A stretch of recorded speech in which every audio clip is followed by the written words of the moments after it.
Ipinatawag ngayon ng pamahalaan ng China ang Philippine Ambassador na nakatalaga doon matapos na magpaabot ng pagbati si Pangulong Ferdinand Marcos Jr. kay Taiwan President-elect Lai Ching-te.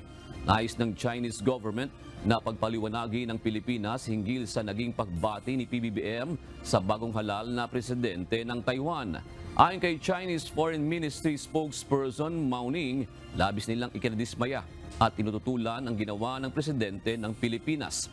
Naniniwala ang China na paglabag ito sa political commitment ng Pilipinas sa One China policy. Noong Lunes, nag-post sa kanyang social media account si President Marcos Jr. kung saan binati nito sa kanyang pagkapanalo si Taiwan President-elect Lai Ching-te at sinasabing umaasa siya sa pagkakaroon ng close collaboration sa opisyal.